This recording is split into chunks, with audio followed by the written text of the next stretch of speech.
Hello, my name is Jill Woodruff. I'm a licensed and nationally board certified psychotherapist and creative arts therapist. As a reminder, the videos that I make are not a substitute for therapy. So my friends, if you are in need of someone to talk to, please reach out and do so. That being said, it is often achievable to manage our mental health on our own without the direct supervision of a mental health professional. And for that reason, I have made it a goal of mine to help circulate some of these wonderful tools that I use so other people can benefit from them. I hope that you enjoy.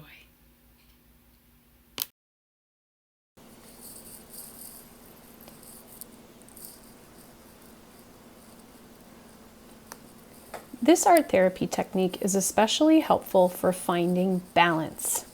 It can be helpful if you're having intrusive thoughts about something you've been working through and you're just not able to resolve it for yourself. This is a great way to brainstorm and move forward. So we're going to use a therapeutic technique called dialectical behavioral therapy. Everyone has heard of CBT. This is the lesser known DBT. Very useful, cool technique, helpful for many. I use it with clients all the time. So what we're doing is we're making a Venn diagram, so two large interconnecting circles, and I'm just doing this to illustrate to you how DBT works. In a second, we'll move into the activity. DBT focuses on the idea that we can think emotionally, which can sometimes get us all twisted up and upset, and we can also think rationally, and rational thinking tends to be less emotional, more straightforward, but sometimes glosses over things that are important. So there's these two ways to think, emotional thinking and rational thinking. And then in the intersection between the two, DBT calls this space here wise mind. Wise mind is a compilation of the two. Usually the truth or how to move forward or a coping skill lies in the overlap between emotional and rational thinking. I like to call it the sweet spot. So in the sweet spot is where the answer may lie or some insight, a place to move forward from.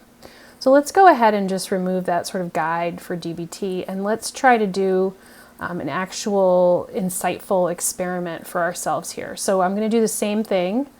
I'm going to create a Venn diagram again with two overlapping circles. Remember, friends, this is not an art competition. Try not to worry so much. If you're really worried, you could always grab a roll of masking tape or something and trace yourself out a circle.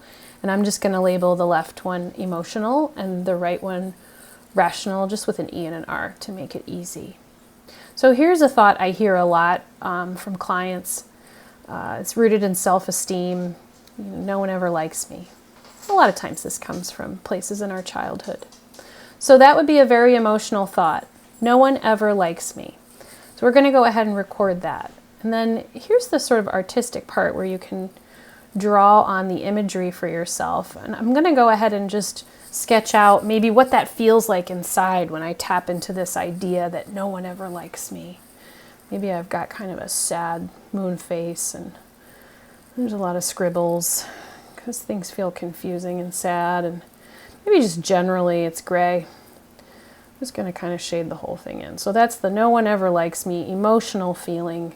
It's an illustration of what that feeling is like. It might take a second to sit with it and just sort of think, what would the imagery be behind this? And then on the rational side, I'm going to write the rational version of what the solution might be that people would say, you just need to put yourself out there. Put yourself out there. So we're going to go ahead and record that. Then I'm going to do the same thing where I kind of take a moment, sit with it. What would the imagery be that goes along with this when I have this statement, you just need to put yourself out there, and it's said very rationally. Maybe I'm saying it to myself because I've heard other people say it. I don't know. I've got that sort of, what am I supposed to do with this kind of body posturing going on? I don't know what to do with it. So I would just take a minute, sit with those feelings, try to just identify what kind of imagery comes up for you. You might even sort of try to feel where it is in your body if it makes you uncomfortable. Friends, please feel free to just journal about where that is in your body or what that feeling is like. You can do it on both sides. This is a great way to use art therapy to help you really integrate what is going on for you.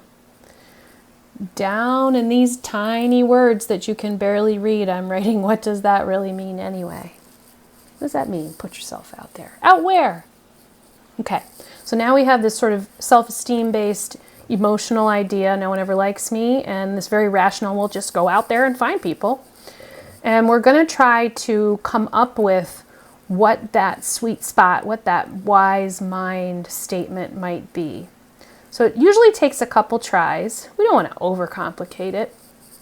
But initially I might come up with the idea that you might be able to do something like a small step. So put yourself out there sounds very concrete and but not very specific. So maybe you can take small social steps to create some kind of opportunities for yourself. So you're going to use whatever it is that you're struggling with, and you're going to try to identify what the very emotional side of it might be and what the very rational side of it might be. You may find that you are a person that hangs out very much on one side, emotional, or the other side, rational. That's okay. We still need to kind of try to soften and find a balance between those two things. So if you're usually very emotional, hanging out with some rational is a great idea. So maybe you can take small steps to create opportunities and just be yourself. And then in order to do the sort of capturing of the imagery for what this wise mind aspect of the activity is, we're going to go to another piece of paper, because I really want to make sure that we're optimizing this use of imagery by using these different modalities where we're writing it. We might be saying it to ourselves and then also drawing it. We might try to, if we're really getting out there and experimenting with creative arts therapy, we might try to embody what it feels like by forming certain stances or shapes with our body. Maybe if you're feeling low self-esteem, you're kind of hunched over. Maybe if you're excited and you're ready to go out there, your stance is a little bit stronger, you're standing up a little taller. So we all know what body posturing is like and how it can indicate how we're feeling. So we can try to use lots of different ways to integrate with modalities what is going on for us here. So we're going to summarize that wise mind statement with take small steps to be social and just be yourself. And then let's get that imagery going on. So love and a heart. You'll see hearts in lots of the things that I do. And we're just going to shade it in a little bit. And then it's starting to kind of come to me here. We're very concerned about what other people are thinking about us. And maybe what we need to do, oftentimes what we need to do, usually what we need to do, is shift the focus back to ourselves. So if you're very worried about others loving you, love on yourself. Give yourself some care and attention. So here I have the little heart. It's actually taking care of itself. And then other things may come into the picture if we really love ourselves, embrace who we are, and feel good about being ourselves. It can be a really positive way to create the kind of energy that attracts other people into our lives as well. So I'm going to summarize that by just saying, take small steps to be social and just be yourself.